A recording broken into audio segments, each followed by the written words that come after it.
Fala moçada, tudo bem com vocês? Tudo tranquilo, tudo em paz? Que coisa boa! Seguinte, trazendo aqui mais um vídeo agora para falar sobre o final da Primeira República e a Revolução de 30. Bem, esse slide aqui ele está bem enxuto, então eu vou falar muitas coisas que obviamente não estão aqui nesse slide. Bem, o último presidente da República, da Primeira República e da República Oligárquica foi um cara chamado Washington Luiz. Ele é um cara que, embora tenha nascido no Rio de Janeiro, ele fez a sua carreira política em São Paulo. Quer dizer, pelo menos ele foi indicado pelos paulistas para representá-los. Em 1929 acontece a quebra da Bolsa de Nova York e a economia brasileira, que dependia bastante do café e que tinha também nos Estados Unidos o seu maior mercado consumidor, vai sofrer um impacto significativo. O café, o produto, a exportação de café sofrerá um impacto significativo e imediato, já em 1929. Com isso, a situação econômica do país degringola de uma maneira muito problemática. E antes disso, já havia uma grande insatisfação com a República Oligárquica, tanto por setores das camadas médias urbanas, diversos grupos sociais nos meios urbanos, como a insatisfação no meio rural também. Eu vou falar muito rapidamente aqui, sem querer esgotar o assunto, só apenas para citar. Por exemplo, nos meios urbanos existiam os movimentos operários que mostravam a insatisfação e o desgaste mesmo da Primeira República para atender às demandas apresentadas por esse setor crescente, que é o setor operariado, né? Então, os operários viam a Primeira República como uma forma de atraso, efetivamente. E os direitos trabalhistas, por exemplo, não eram colocados em pauta de votação ou de implementação de decreto da presidência. Portanto, havia uma grande insatisfação do movimento operário.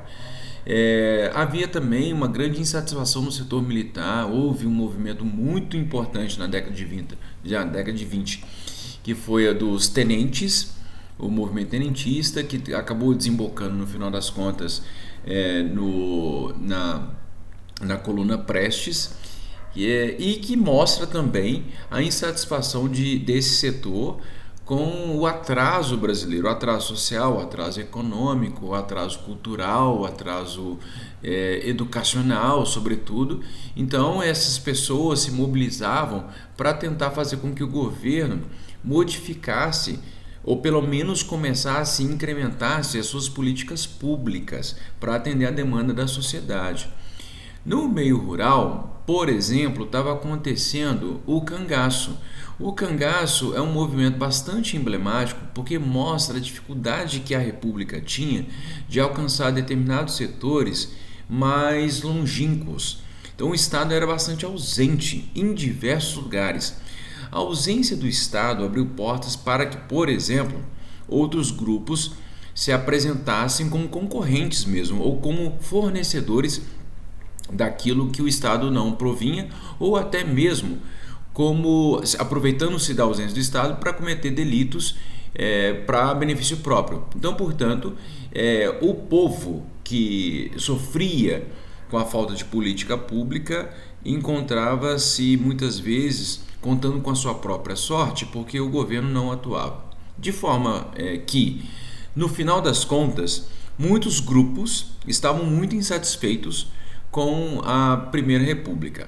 Pois bem, Washington Luiz foi o último presidente da Primeira República. Eu já mencionei o fato de que havia uma crise econômica ali no finalzinho de 29 e também na década de 30, e que isso inevitavelmente vai respingar nas eleições. O Washington Luiz ele era apoiado pela República, pela oligarquia de São Paulo, e os mineiros apresentaram para substituí-lo, para revezar naquele acordo tenso, na verdade, que muita gente conhece como política do café com leite. Então os mineiros indicam o nome do Antônio Carlos, que não é aceito. O Washington Luiz acaba indicando o Júlio Prestes, e então os mineiros vão se aliar aos gaúchos e vão se alinhar também aliar, né? Não alinhar, alinhar e aliar também aos pernambucanos, gaúchos, para fazer a concorrência. Então eles lançam a chamada Aliança Liberal para concorrer contra o Júlio Prestes. E o nome escolhido para representar a Aliança Liberal é o Getúlio Vargas na presidência e o João Pessoa na vice-presidência. Bem, as eleições elas acontecem no início de 30, em março de 1930, por causa da crise econômica, por causa da tensão que existia entre as oligarquias. A eleição ela foi bastante conturbada, mas no final quem ganhou o pleito foi o Júlio Prestes. Houve muita acusação mútua de fraude, o que provavelmente tem acontecido mesmo, mas essa insatisfação inicial não foi suficiente para garantir uma nova eleição ou, enfim, de repente a anulação dessa eleição, enfim. O fato é que a insatisfação da Aliança Liberal e de outros setores, ela ficou latente ali. E acabou que no final das contas, um fato um pouco não esperado, que foi o assassinato do João Pessoa, que era vice do Getúlio Vargas, já depois que as eleições tinham acabado, acabou inflamando a Aliança Liberal e outros setores que começaram a fazer uma grande pressão sobre o governo do Washington Luiz. O Júlio Prestes venceu as eleições em março, mas só que a posse dele se daria só em novembro de 1930. Enquanto a posse não acontecia, havia uma pressão muito grande da sociedade contra o Washington Luiz, que culminou no final das contas com a derrubada do Washington Luiz. Os militares se mobilizam e depõem, eles tiram o Washington Luiz do poder, inclusive prendendo-o. Eles entram no gabinete, tiram ele de lá e tem uma foto clássica do Washington Luiz saindo no camburão da polícia. E ele vai ser exilado, tal como o Júlio Prestes também vai ser exilado no exterior. E aí, então, com a vitória em outubro de 1930, da Revolução de 30, e assim, a gente chama de Revolução de 30, eu coloquei entre aspas aqui, porque ela foi efetivamente um golpe, ela foi muito mais um golpe do que uma revolução.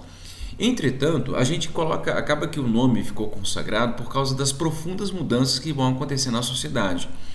Lembrando que o golpe é quando as forças do Estado se voltam contra o próprio Estado. Nesse caso, os militares se voltando contra o governo federal mostram então forças do Estado, de Estado, se voltando contra o presidente. Então isso é efetivamente um golpe, mas que por causa das transformações profundas, o evento é chamado de Revolução de 30. Com isso, o Getúlio Vargas ele assume o poder com um governo provisório, aqui mais um governo provisório, né? E ele então vai começar a chamada Era Vargas, que vai ser assunto para uma próxima aula. Tá bom, moçada? Eu espero que vocês tenham entendido. Qualquer coisa, vocês podem me chamar aqui. Só um pequeno post-scriptum aqui, o PS aqui, PS, né? O João Pessoa ele foi assassinado e não tinha nada a ver com as eleições. Apenas o fato dele ter sido assassinado foi utilizado pela Aliança Liberal para sugerir que o grande responsável pela morte de João Pessoa teria sido o governo federal, o que efetivamente não foi, tá? Mas eu apenas esqueci desse detalhe para complementar aí o vídeo, tá bom? Um grande abraço para vocês e até a próxima, gente. Tchau!